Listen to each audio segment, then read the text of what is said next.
Hi, everybody. Oh, Dionette's coming. Wonderful. Oh, my goodness. It's very exciting. Let me just. So, again, thank you. Thank you all for being here. Yeah. Hi, Dionette. Thanks for joining us. Okay, I'm just going to get my room back on so that I don't miss anybody. All right. So, yes. So we were doing a little housekeeping. Andrea, Yes. sorry, I interrupted you. You go back to that. No, I'm finished. I'm finished with housekeeping. It's just a gentle reminder. You can wave your hand if you have a question. You can use the chat box and raise your hand in the chat box. And we will absolutely, there will be plenty of time for questions. And of course, if there's something that you want to interject, just keep it in the chat box. We appreciate that so very much. Yeah. Thank you. So, yeah, the title of our talk today is Tapping into Our Infinite Potential. But before we do that, we'd love to just get a feel for how familiar with the three principles is everybody in this group? Just sort of nod yes or no. If you have a basic understanding. None? I know Okay. you do, Colleen, because I just spoke to you. So, hi, Dina. That's right, yeah. Good to see you here. Okay, so Perfect. Thank you, Valeria. Yeah, before we go into that, Andrea and I are going to share a little bit about our history, how we came across the principles and the impact it's had on our lives. But oh, sorry, I'm so distracted. I'm handling the waiting room. So Andrea, why don't you go first? You introduce yourself. I will get started. I have that same picture in my bedroom, Jessica, by the way, but I'll get us started. So my name is Andrea Vallely. I'm a three principles practitioner and coach. I've been coaching for 10 years. And about 4 years ago, I fell into this understanding, which completely shifted my life. I would have called myself in my past a seeker, right? I had a thirst for wanting to know truth. And just a little brief introduction. When I was in my 20s, I had this list of things that I wanted that I thought would bring me happiness. And they were all things, because when you're in your 20s, a lot of times you think it's in things. Sometimes we still think it's in things. So I had my bucket list. And by the time I was in my early 30s, I had accomplished getting those things. So I was, in my beautiful custom built home and, with my custom curtains and the whole 9 yards. And I had the car I wanted and, all that stuff. And tears were pouring down my face. And I remember thinking, where is it? Why am I not happy? Because we're taught that happiness is outside of us. We're taught when I get, when I have, when this happens, then I'll be happy. So what happens is we end up chasing our tail for most of our life. So someone gave me a book called Many Lives, Many Masters, which some of you may have read, by Brian Weiss. And it's about reincarnation. However, it wasn't so much the reincarnation that hit me. It was the essence of the book is why we're here. And we are here to love. We are here to experience our true essence, which is love. And when I read that, it was like, I got hit by a truck. It just rang so true for me. I knew that was true. I don't know if you've ever had this experience where you just feel the truth in it. And that's where I was. I felt that so deeply. So I ended up doing some studying with Robert Holden, who is the creator of the Happiness Project, which at the time was the only scientifically proven method to actually increase your level of happiness. And it was phenomenal. I became certified in almost everything: hypnosis, past life regressions, NLP, you name it. I was like, get me that certificate, because even though I was understanding that our truth is love and that's our essence, and I felt that so deeply, I still believed that I had a block. I still believed there was something, that there was more. So I was on this journey to figure that out. I came across the principles, and I felt for the first time in my life that I was okay, that I could relax. There was nothing wrong with me. There was nothing for me to get. There was nowhere for me to be, that I was okay in my essence, in myself, in my body, in my avatar, whatever you want to call it, that I was okay, and the world around me was okay too. And that was a complete 100% game changer for me, because I realized that the story that I had about the blocks, that I had made that up. And I don't mean that in a condescending way, like, oh, I made that up, but I mean, I made it up, that I was experiencing that through this vehicle of thought, which we'll talk more about, because that is, the principle, one of the principles. But I was experiencing that story through this thought that I had a relationship with, a very intimate relationship with. And when I saw the nature of that, when I saw the illusory nature of that, I was able to just be me. And that was the most freeing, incredible experience, because I realized, oh my goodness, it's now. It's not when I get that. And BTW, that's teenager code for, by the way. I had all those things and I lost all those things. And then, I created a life for myself in another way. But so I've had the experience of having a ton and then having absolutely nothing. I've had the experience of betrayal in the worst, horrible, most way possible. And through all of that and so many more things, because we've all had so much more on our plate, we all go through life, and it's not roses, we go through the roller coaster. But even through that roller coaster and all of those things that I could have thought had damaged me or stopped me from progressing or stopped me from creating what I wanted in life, even through all of that, I'm okay. And to be able to get into the space of knowing that what has happened in my life does not define me, and what I've experienced is not the truth of who I am. And this moment, as is absolutely perfect. And not just to say it, but to know it so deeply. That for me is a game changer. And with that knowing, here's the most beautiful part. It doesn't mean that I, sit around, like in Om position. What it means is that from my being comes my doing. So my doing doesn't come from a forced space of I must have. My doing comes from a space of comfort in my being.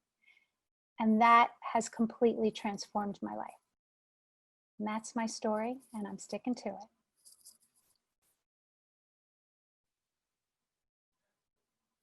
Oh, Del, you're on mute. I don't know how I muted myself there, but anyway, I'm here. I love that, and it's so interesting. There's so many parallels to our lives, but there's also so many differences. You had, and just still have, beautiful parents that gave you a loving, secure environment to grow up in. Mine was highly dysfunctional and traumatic. So I grew up believing that I was, before I do that, I'm Adey-Jones, and I'm a 3 principles practitioner, and I specialize in codependency and narcissistic abuse, clearly from my childhood. So that makes me an expert in this area. So, and other things. But anyway, so my childhood was particularly dysfunctional and chaotic. And I grew up feeling very damaged and broken and defective. There was abuse and abandonment and some other things there. And I was a really unhappy teenager, not functioning very well at all. Thought I contemplated suicide at 19. I just didn't think I was even good enough to survive in this world. It wasn't the world was a bad place. I was just so defective I couldn't make it here. So I thankfully found myself coming to America when I was about 21. I was on holiday, and I found myself in the Bodhi tree, and there were all these books on spirituality, and I thought, oh my God, this is the reason why I've been through what I've been through. And I just devoured it, and everything I could do. I mean, my first workshop I attended was Healing the Shame That Binds, and many after that. But I I was just always a searcher, just like Andrea. I was a searcher, but a searcher to fix myself, and to just, there was this massive hole in me that was just this never-ending pit of I'm not good enough, and it impacted everything in my life. It impacted how I showed up at work. It impacted how I was in relationships. I settled for crumbs, and then I got into therapy when I was about 29, and I was in therapy for about 28 years, and no, less than that, about 25. But anyway, a lot of therapy. And I definitely was, I loved therapy. It helped me function on a higher level, helped me understand some of the patterns, but it absolutely, I could not find the way out of my behavior and my codependency and my low self-esteem. So it's when I came across the principles that it really just, I was like, oh my God. And I had studied, I joke, I've been through everything, like Kundalini to Kabbalah to Hinduism to Buddhism to Native Americans to ayahuasca, whatever it was, I was doing it to try and heal myself. And but there was something about the principles, and my son Oliver calls it Buddhism for Dummies, that was so simple that, oh, and I forgot to mention, I also did a master's in spiritual psychology. So I got all these concepts of we're all born equal, we're all come from the same source. And I just, it never dropped from here down into here. It was still a concept that I was grasping for. And when I came across the principles, it was just like, oh my God, I get it. And I really got it. It's like when they say the penny dropped, it went right into my being. And yeah, and everything changed. Now, we're definitely going to touch on some of what the principles points to for those that are new to it. But some of the big things for me was I knew I wasn't damaged or broken at my essence. Actually, I'm going to use my little Buddha here for an example. So at our essence, I don't know if you can all see that, there's that sort of little Buddha there in this snow globe. And that reminds me of who I am at my essence. And that my physical experience in this world of form, we call the physical world the world of form, it doesn't matter what happened in that world. It couldn't touch who the essence of me is. It couldn't break me. It definitely impacted me. I definitely said, my abuse, had an impact on me. It affected how I thought about myself and those thoughts I carried through life. But once I was able to see, as Andrea pointed out too, that I didn't have to believe that thinking. And once I understood the principles enough, I was like, oh my God, I was never really touched. The essence of me was never touched or broken or damaged. So that was huge for me. I also realized that, again, because we live in this thought-created reality, that story I told about myself I could tell another story about myself, or that personality that I had created. I created it via my thinking, so I could create a whole new personality if I wanted to. And I actually went from being an introvert to an extrovert. I mean, it was just miraculous, because I knew that this story I'd been telling myself all my life was very sort of, I had made it like this, tight. And I could see I could just pull that apart, and it didn't hold any weight anymore. Also, the big thing, and again, we're going to go in this in the principles, but I used to feel like a victim of life and people. And when I realized that I didn't have to feel that way, I didn't have to experience life like that, I didn't have to experience other people like that, that was also massive for me. So yeah, I think that's pretty much, I mean, my life has turned around, like 360 degrees. 180, 360, I'd be right back to the same place. No, but 180 degrees, just incredible. Things opened up to me, relationships, how I parent, my coaching practice, everything. It's just miraculous. It really is.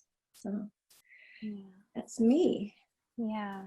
Gosh, thank you so much, Del. I obviously can relate so beautifully to what you say, and especially when you were talking about like that we don't have to be a victim of someone else's stuff. And I heard something recently, and it was just, it hit me so hard, and that it's blame.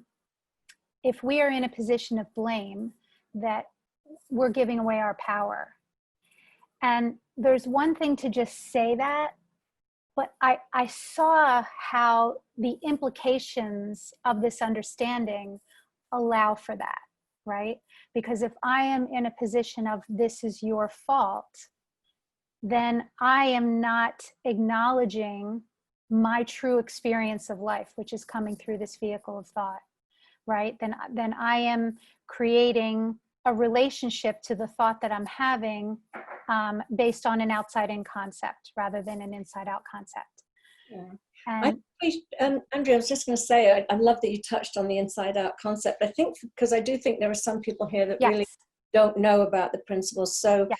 I took it last time. You go first this time. Okay, great. So explaining to people what we're talking about before yes. I go like, what the hell is this? We don't know. No.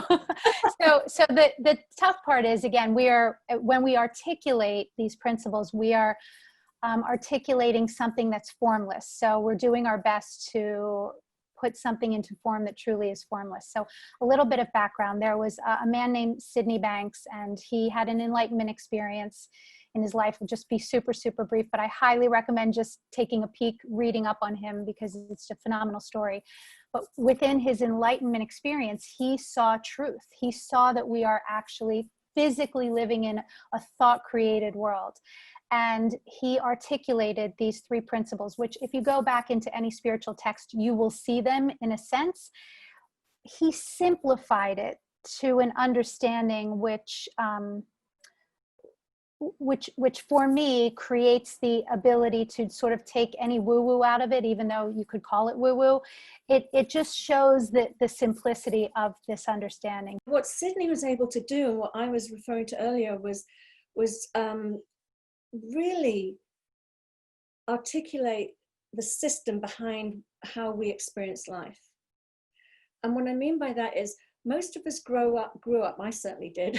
I can remember my mum saying to me, "You're driving me nuts," and things like that. We grow up believing that we feel directly from people, whether they love us or are angry with us or whatever it is. We feel that everything is coming direct from them to us. It's the same thing with our circumstances. We think our circumstances are making us feel a certain way. And I'm careful with my words here. Some people might say it's all an illusory world of thought. I really believe we live in the world of form, and the world really can batter and bruise us sometimes. But it's ultimately via thinking that we experience the world. That's the filter, is our thinking. So what happens is, as human beings, we have anywhere from 60 to 100,000 thoughts running through us a day. And I don't know who took the time to count them, but apparently that's the average of what's happening. And thought is energy, and it's just coming through us constantly. And so what we're doing is we're feeling our thinking. So we are constantly, moment to moment, feeling our thinking. So everything is coming from what we think about our circumstances, what we think about people, not directly from them. And an example is, you can be in your kitchen and you can think about somebody that's really upset you in the past, and immediately you get riled up. You feel it in your body. Now you're feeling, you're thinking about them. It's not coming directly from them. And again, as I said, it is a disclaimer. I do 100% believe that we live in a world, particularly right now, that is very chaotic, and we do feel at the mercy of a lot that's happening right now. But ultimately, how we respond to that is via our thinking. So that's yes. And I don't know if you touched on the second. Okay, so we live in a world of thought, and we experience thought via our consciousness, and our consciousness is our awareness. And based on whatever state of mind we're in, we either have a very expanded awareness, like a bandwidth, a very expansive bandwidth, or we have a shrunken bandwidth. So when we're in a low state of mind, basically we can't see our way out of a paper bag. It makes perfect sense. However, when we're in a low state of mind, we're not making sense. So usually when we're in a low state of mind, it's when we'll look back on it and say, oh, I shouldn't have opened my mouth. I shouldn't have said anything. I shouldn't have done that. In seeing that this is how we work, that a low state of mind and an expanded state of mind are just experiences that we have as human beings, okay? It's just a normal fluctuation that we have. With this understanding, like for me, I now know not to take my low state of mind seriously. That when I'm in a low state of mind, I'm just not thinking clearly. Believe it or not, the value of knowing that is absolutely huge, because that transforms all of your relationships, whether they're business, personal, family, to have this understanding that we are only always experiencing thought in the moment via our relationship to that thought. And that's going to have so much to do with our past experience, what our relationship to that thought looks like. But knowing that it is thought in the moment and it passes and shifts and changes, and that when we are in a low state of mind, we don't have to take that so seriously, because again, our bandwidth is shrunken. That's gold dust. It is so valuable to understand that, not only for myself to understand when I'm in a low state of mind that I'm not clear, but in relationships. So for instance, my husband, who's also a practitioner, just said to me maybe about an hour ago, he's like, I just want to tell you, I'm in a low state of mind. And I know it's my thinking. And he said, and this is what happened. And I know that it doesn't matter. However, this is my humanness. But what was so beautiful was that he was able to articulate that to me, regardless of whether he would have or not, because I know that we fluctuate normally as human beings, and that when we're in a low state of mind, we're not super clear. I know not to take another person's low state of mind so seriously. I know not to get into something with them, not to get into a battle with someone when they're in a low state of mind. I know to have compassion for them, for how I'm feeling, how I'm taking it. I know that what's happening is temporary. So that's been a complete game changer in my life. It's helped me with my family, with everyone, because sometimes I have clients that are in a low state of mind, and it's easy for me to get sucked into that.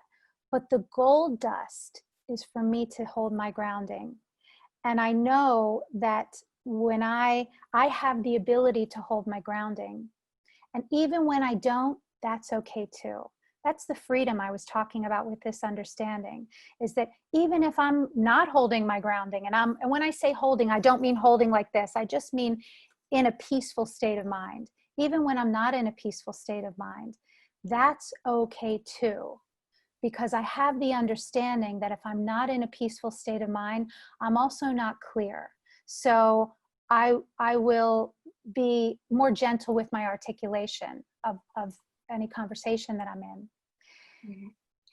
And mind, did you want to piggyback on that, Dal? Yeah, I want to piggyback on that, because it brought up something about thought that I really thought was important, because when we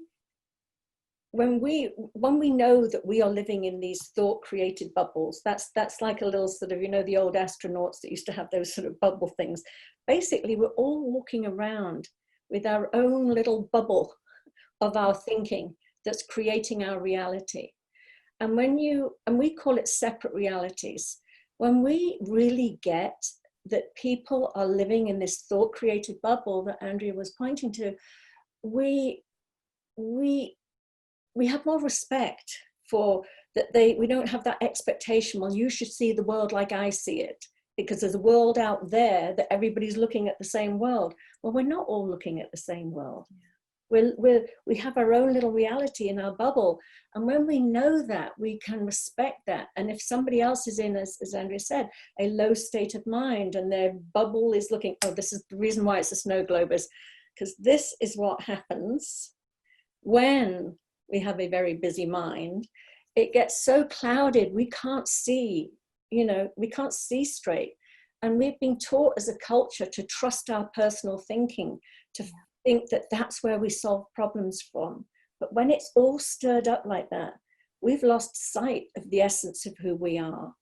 And we're caught up in this world of worry and judgment and thinking, and and as I said, we can judge others because they're not in the same world as us. So I think it's really important to point that part out. That separate realities was a massive, massive help to me to see that. Yeah, it's huge. It's huge. And just with that knowing that we're all living in our own little bubble, it's freeing to know that we don't have to take things personally from other people, you know, and we get to not make assumptions and understand that I'm seeing this, get curious about how somebody else is seeing it. It's so cool to not take offense, but be curious. Mm-hmm. And that's been so helpful as well. And then the third principle, and again, it's really just, you know, we're putting it into principles like they're things. They're not, but and they're all pointing in the same direction anyway. Yes, so. Yeah. Is the principle of mind. And this is the energy that's flowing through us. This is what creates the consciousness within us, right? This is whatever makes the grass grow, whatever makes an acorn become an oak tree. You know, there's this energy that creates the world. Some call it God, some call it universe. We use the word mind. And it is this magnificent gift that is available to all of us in every single moment. And within this gift of mind is the availability for us to allow our snow globe to settle and know that if we have an inquiry, that wisdom that we're looking for, that answer that we're looking for, that logic is always here for us. And the more we spend time in that settled snow globe space, the easier it is to hear or to know that wisdom. That has been for me the coolest, best ever experience on planet Earth, because I was the person who could not make a decision. I had to call all of my 5 best friends and then call them again to make sure that their advice was the right advice. I truly could not make a decision for myself. I just felt I had no It's funny because I had direction in my life, but I didn't trust it. I did not trust my own direction. And now I feel so blessed to see so clearly that I can trust this. I can trust that knowing. I can trust that feeling within me that says yes. And I also don't have to worry about what's next. I don't have to plan everything out. Now I have it doesn't mean that I sit around and say, I'm sure all my bills will be paid. You know, it's not like that. It's, yes, I know where I'm going. I have my direction. However, I'm not fussed that I don't know what's happening after I make my next turn, because I know that what I need will show up for me. That direction will show up for me. So I just want to be super clear. It doesn't mean that I'm just, yeah, it'll happen. What it means is that I trust my own guidance in, yes, that's the phone call to make. Yes, that's the person to contact. Yes, that's the direction to go in. That is this gift of universal mind. And for me, like for instance, yesterday, I had a Facebook post come out and I wrote about it in my newsletter, but so I don't want to be too repetitive, but I had a Facebook post come out and it was a picture of a license plate that said Clarity, and it was from 8 years ago. And I went to the Omega Institute to take a writing course at the time. And I posted that picture and I said, yes, please. And I remember that time in my life, I was looking for clarity. I was asking for clarity.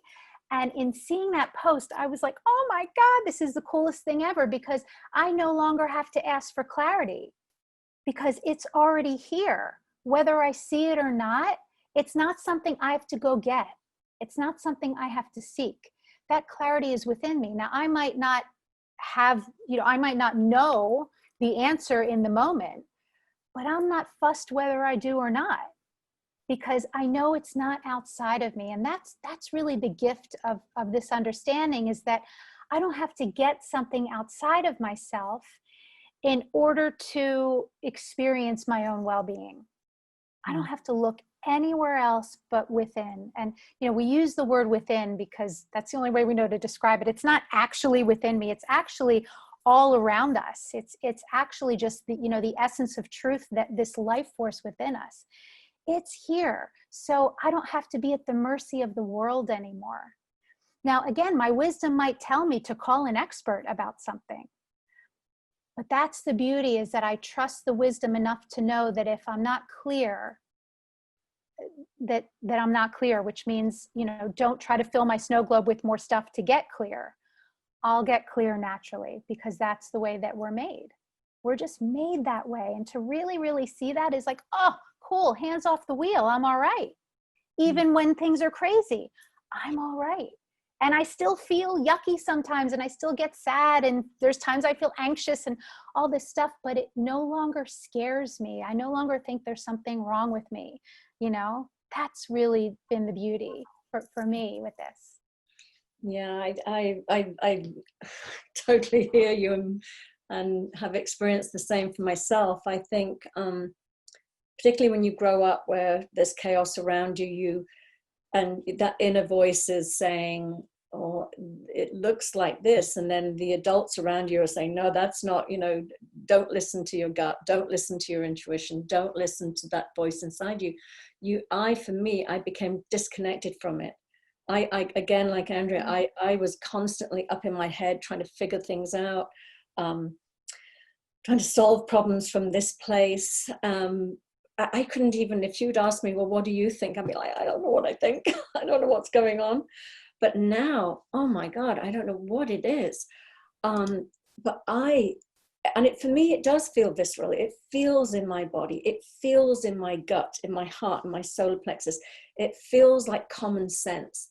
It's the absolute knowing that the best place for me to be is out of this, as I call the personal mind, the thinking, this thought storm. We call it thought storm, when all that thinking and fear, and that's often when we're, projecting into the future or into the past. I mean, usually the past is regret and pain, and in the future is a lot of fear, because we fear that we're going to be alone. We don't know how it's going to turn out. But when you know that you have resilience inside you, you know that you can bounce back from anything. You know that, I call it the intelligence behind life, whether we call it God, spirit, universe, whatever you want to call it. But it is like Andrea said, it's what makes, grass grow, what makes babies develop. I mean, we're pregnant. We don't have to go in there every day and go, okay, it's week 6, you ought to be doing this now. It's not up to us. There is intelligence behind life that is constantly living through us. And the more that the human brain is a fabulous place. It's, we can definitely do some planning and strategizing, but to spend all our time up there, it's like, no, we're in the wrong direction. Follow that guidance, follow that wisdom. And yeah, I love Andrea's story. She didn't tell it this time, but when she first got into the principles, she took so much time off, she didn't do anything because she thought wisdom was going to do it all for her. That's right. But so it's not that you slow down. In fact, I've actually sped up because I'm so in touch with what wisdom is telling me. That's where fresh ideas come. It's where inspiration comes from. So I'm constantly going, oh my God, do this, and I do it, and it's like, oh wow. So I'm just following from a different direction. Before, I was spinning in circles. Like, what do I do? What should I do? I don't know. And all this stuff. Now it's just, I get a hit and I'm like, go in that direction. I know it. And it's just proved again and again and again to be trustworthy. As I said, that's where creativity comes from, where inspiration comes from. It's just such a well of opportunity. If we look in that direction, we can have access to. Because this is just like a computer. It's got old stuff programmed in it, been there, done that, spinning around, same thing. But when we're really settled, as Andrea said, when we let those thoughts settle and we settle back into that, for me, it's definitely the Buddha within. Boy, things I could never, ever have conceived of or come up with my own little personal mind just show up for me. And I'm like, wow. Yeah. I feel it. That's totally it. It's like, we're not in charge. We're the vessel that this wisdom is running through. And the more we stop second guessing that, because that was me. I'm like, just listen to that. We will be guided as to the how part of it. And I know, Valeria, you were asking a question about Yes. the you know, how you said, so what are the best practices to get to that point? And the practice is to continue to look in this direction and notice this truth in your life. As this conversation becomes your new normal, that's how the shift happens. If I don't say so myself. But so it's not in the doing, it's actually in the being. It's more in the settling back into, you know, it's almost like this unfolding of what's already here for us. I mean, that's the biggest thing. It's like, oh wait, I don't have to do anything to get there. I'm already there. I'm just uncovering this truth within me. And it's just a noticing of just looking in this direction, keeping this conversation in the forefront of your life. Remember, anything that's on the back burner is not going to get a heck of more attention than what's on the front burner. So for me, I got so curious when I saw this, because I felt the truth in it so deeply that I was just curious. And that curiosity led to me seeing more in my life about this truth, that I can trust my own wisdom, and that I can trust my gut. And I know I've said it a million times. I've never, ever spoken to somebody that has ever said to me, I didn't trust my gut and it was the best thing I ever did. But I've spoken to a lot of people that have said, I should have trusted my gut. And I've never heard somebody say that they regretted, right, trusting their gut. So we really do have this connection to all that is, because that is who we are. And, you know, we say at our essence, but it's just who we are. It's just who we are. And we've just, you know, we've been sitting in these avatars, and I have a story about my name and my age and my background and all this stuff. It's my avatar. It's my vehicle that I showed up in here. And, you know, there's times when I take it seriously and there's times when I don't. But the cool part is that when I do take my BS seriously, I know it's temporary. I just know it's temporary. And that's, again, that's been the gift of looking in this direction, is that I don't have to add more to my plate. I don't have to study more. I'm just looking at what's already natural within me, and I'm not fighting what's natural within me. That's what I'm seeing. Yeah.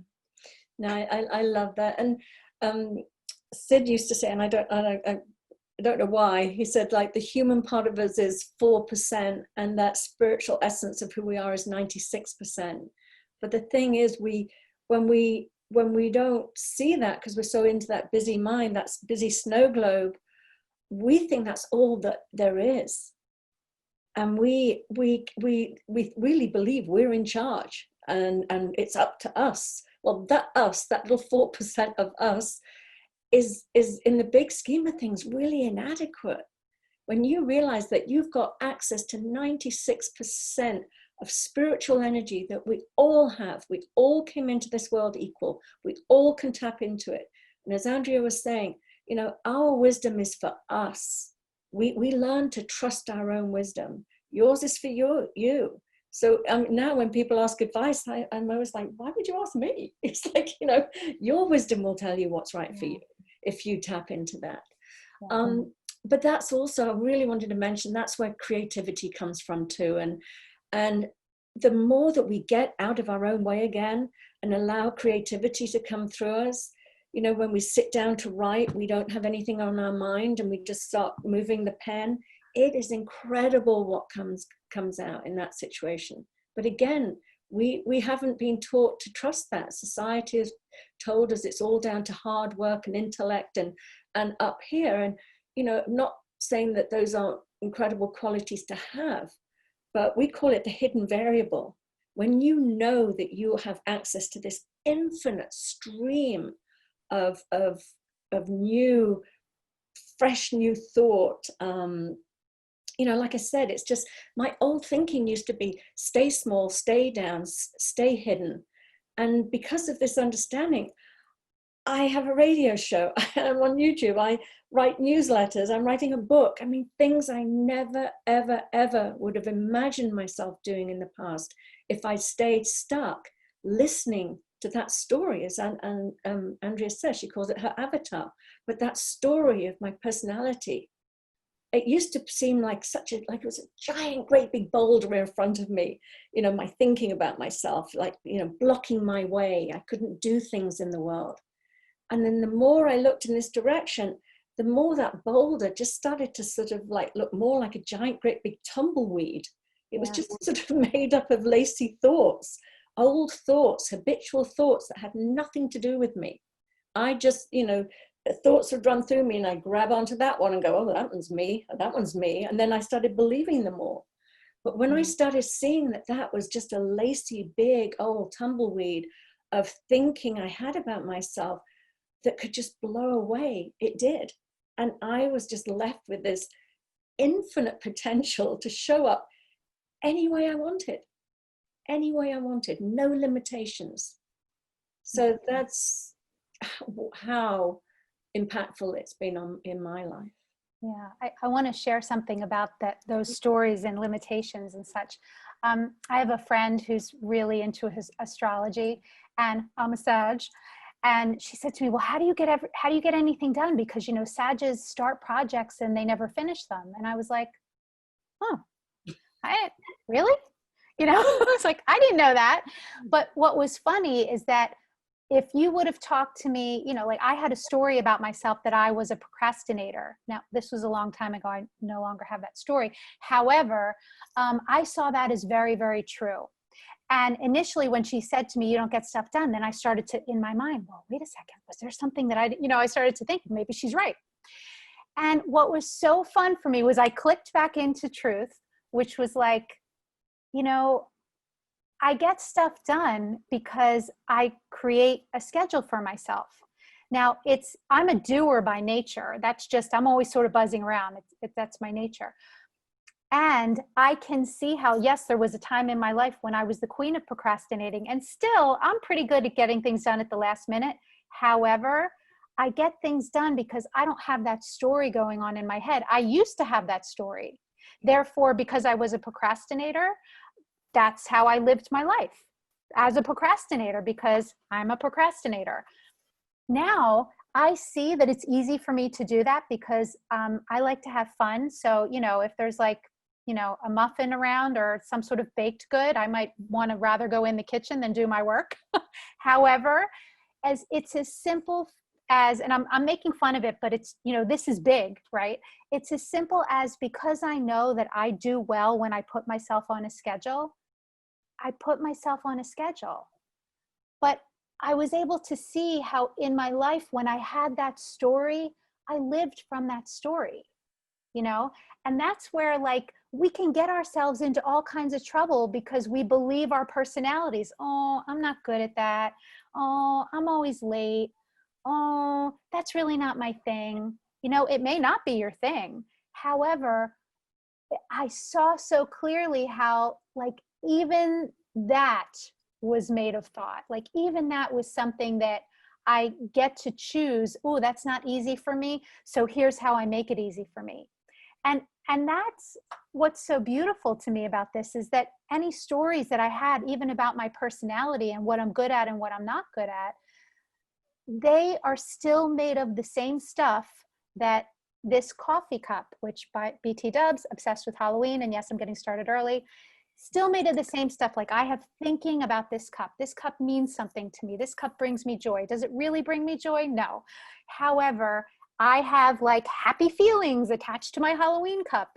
And my thinking about procrastinating only has the meaning that I give it. So I can give it a boatload of meaning and I can make it be a thing in my life or not.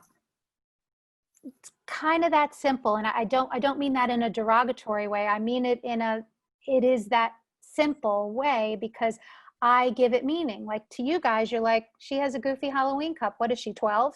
And to me, I'm like, no, I'm 50 and I like Halloween cups. Like, it's as silly as that.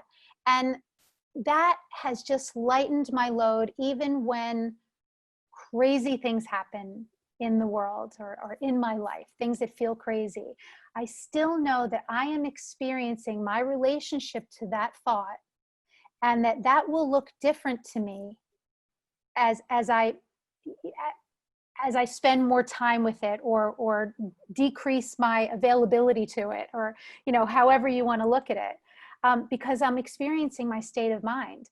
And if I'm in a really good state of mind and a problem comes across my door, it's all right. And if I'm in a really low state of mind and a problem comes across my door, oh, here's something else for me to worry about.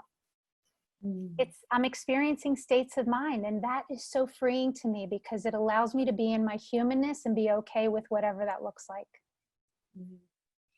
Yeah, my boyfriend is my greatest teacher in that. He is the most, I say boyfriend, we've been together almost 11 years. Yeah. But he is as steady as a rock. I mean, he is one of the most even-tempered, optimistic, loving, incredible people on earth. And there are some days I wake up and I look at him and I think, what am I doing with you? And there's other days I wake up, oh, I'm so lucky. I love him so much. And because he's so steady, I can't blame it on him. All I can do is go, oh, you must be in a really funky mood today, because you're like nitpicky and looking for the negative.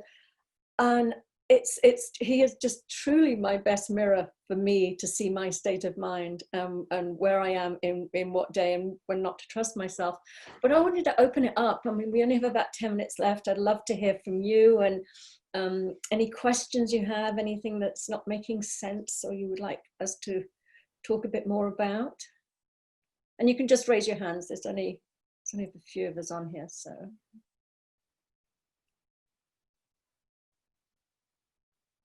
Val, I don't know if we answered your question. I hope we did. Yeah. Do you have anything to add, Valerie? Valeria, sorry, not Valerie. No, you did. Thank you. Oh, good. Yeah, just to actually go on a bit more, to respond to your question, you know, often people say, well, is there a practice? Should I be meditating? Should I be doing yoga? And we're like, we call it a description, not a prescription. So there's no sort of, you need to do this and do this and this. If you love meditating, carry on meditating. If you love yoga, do yoga, whatever you do. You know, I love to walk in nature. But the thing is, what it is instead of just sort of meditating for an hour or so and quietening the mind and letting those thoughts flow through and then going, okay, time's up, back to life. This is actually really living from more of a meditative place. Yes. So we really do sort of fall back into, as Andrea said, what's already inside us. Yeah. And another thing I wanted to mention too about that, sort of when we know that everything we need is inside us, every single thing, confidence. I used to think confidence came from the outside if I achieved another qualification or another achievement, whatever it was. And to just, when you settle back in and you watch that natural confidence just start to rise in you, it's miraculous. And what I also wanted to mention is resilience. You know, just as our human bodies, if we get a scratch, you know, if we keep it clean, just leave it alone, don't go poking at it and picking at it, it naturally will heal. We don't have to go in there and push the skin together and make it happen. We're more likely to, you know, create an infection by doing that, but we just sort of leave it alone. And the same thing for our psyches. You know, it's when we know that our psyches naturally come back to that, we call it innate wisdom, innate intelligence, innate well-being. It's that sort of, you know, even depressed people, they might say, I'm always depressed. And then they see something funny and they burst out laughing. That is our natural state when we're not believing depressed thinking or getting caught up in it. And I'm not saying that you don't sometimes, we all do. Like Andrea says, we all do. And certain life events can happen. We can be really stuck in here. And that's understandable. But ultimately, that intelligence behind life, that spirit will come back and you will start to feel better. And you will start to sort of come from that place. But again, I always say it's not changing your thinking. We can't change our thinking. Right. Our thinking is going to happen whether we like it or not. That's what the energy of thought is. But we can change our relationship to that thinking. Oh dear, we've had somebody coming in very late. They got the time wrong. Hi, Debbie. I'm so sorry. Anyway, so we change our relationship to the thinking, not the thinking. Getting in there and trying to change our thinking is just going to make it stick around a bit longer and get a bit more solid. But if we learn that we don't have to believe every thought that comes in our head, we don't have to act on every thought that comes on our head. It's transitory, it moves, it will move through us. The more we leave it alone, the faster it moves on. It's like a thought storm. It's like the weather. You know, the sun is always there, but some days the clouds blow in and you can't see the sun. But we don't have to go out there and start blowing and trying to move the clouds along. You know, if we just be patient, they move along naturally, just like our thought storms move along naturally. Yeah, that's so lovely, Del. And I wanted to, you mentioned something about, you know, meditating and you know, sort of the doing part. And it came up for me recently. Someone was, you know, talking about mindfulness, and what comes up for me in that sense is that mindfulness is an implication of this understanding. The practice of mindfulness is trying to get to what's already here. So for me, again, mindfulness is a byproduct of this seeing. Just like you were saying, meditating, like if it feels good to meditate, rock on with that, you know. But if we're looking to meditate to get here, doesn't it make sense to go underneath that to see that that's already our essence? And then we understand that that state of mind is not something we have to look for, that it is our natural state. So all of those things are fun. Like for me, I love to go on a walk every morning. I go for a walk most mornings at 7. And that for me brings me joy, right? I tell myself this brings me joy. Does it really bring me joy? No. That joy is already here. Do I think in my mind it becomes more exposed when I walk? Yes, I do. But that's all made up, you know, that's already within me. That's already my natural state. And that's why I know that Del and I, and there's a few other magnificent practitioners on this call, are so enamored with this truth. Because it is truly freedom. Like I had a call with somebody yesterday that I hadn't talked to in years. And it was really interesting because a mutual friend of ours mentioned my name to her, and she called me to find out about something completely unrelated. I saw her call. I haven't talked to this woman in years. I saw her name come up. You would have thought somebody just handed me $1 million. I was so happy. I couldn't wait to call her back. I called her back. I was so excited to talk to her. We had the best conversation. We were on the phone for 2 hours. It was phenomenal. What was so fun for me was I got off that call and I knew that happiness, that joy, that exhilaration was coming through me, that it wasn't because of her, right? Of course, she encouraged it, but the beauty is that feeling of elation, of happiness, of joy, of peace, of comfort in the moment. That's coming through me, and I don't have to call her to feel that way. Because if I did, I'd be her biggest pain in the ass friend, right? So I'm not at the mercy of that. So what's been so joyful for me is that those good feelings are just natural within me. And when I can't naturally access them, when they don't seem available, that's okay too. It's not so scary. Yeah. It's okay. I love what you're saying. And there's another couple of points I just want to make on this before we end is, I remember when I first came across this understanding of Valeria has to leave. Okay, bye-bye. Thank you for joining us. We'll send the recording out too. So yeah, when I first came across it, I was lying on a beach in Spain with my sister. And we were lying, there was a couple of little canoes, and she was saying, God, it's such a shame you have claustrophobia and you're terrified of the water, because a friend of mine last week took me out of the bay and there's this little cave that you have to sort of go through this narrow tunnel for a while, and like it's really low, so you have to sort of lay flat on the canoe and use your hands to move yourself through the tunnel. But you come out in this massive cave with a shard of light, and you see all the fish below. And it was a few years ago, and I sat there and I thought, well, if it really is just my thinking, maybe I'm not claustrophobic. Maybe I'm not afraid of the water. And so I just said, let's go. And she was like, no way. I mean, you're going to freak out in the middle of the ocean. I'm not having you having, So in the end, I sort of said, no, I really, really believe I can do this. And I did it. And yes, there were moments when my thinking started to speed up a bit, especially when I could feel that the tunnel was like just above my face. And I'm thinking, oh God, rats, spiders, and bats and things, not rats, bats. And I just knew how to just settle my mind. I knew how to just fall back into knowing that everything would be okay. Hundreds of people did it before me. And I got to experience something I never would have ever experienced before if it hadn't been for this understanding. I would have just stayed on that beach and said, you're right, I'm claustrophobic and I'm terrified of deep water. And that's just one example, of the world just opening up to you when you realize you don't have to believe everything that's in your head, especially the labels and the diagnosis that people have been diagnosed with things. I mean, I had post-traumatic stress disorder and codependency apparently, and I acted like that for years until I knew I didn't have to believe it anymore. And everything worked out.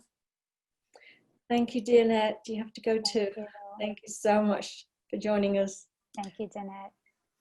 So yeah, if anybody wants to find out more, Andrea and I are offering an 8-week program. We'll put the well, Andrea has most of the details. She's so good at you're not a procrastinator. You're really good with the details.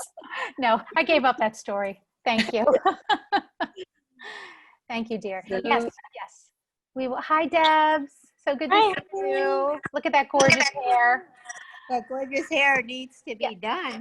No, I love it. It's au naturel. It's gorgeous. How are you? This is Oh, lovely. wonderful. I'm sorry I had to pop in and out, but what I caught was beautiful. Thank you, Deb. Miss you and love you. Hi, Del. Good to see you. I love you too. Mwah.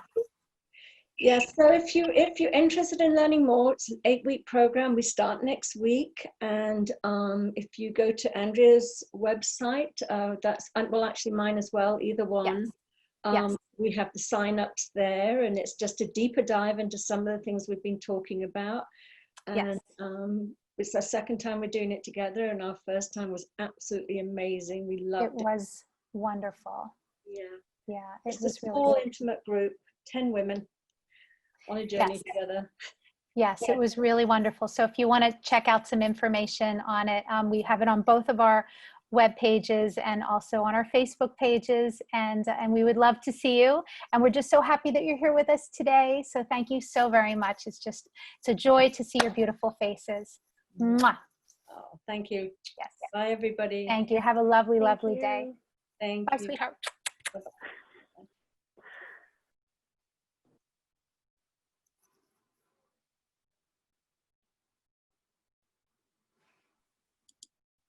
So end Did the you recording. hit the recording?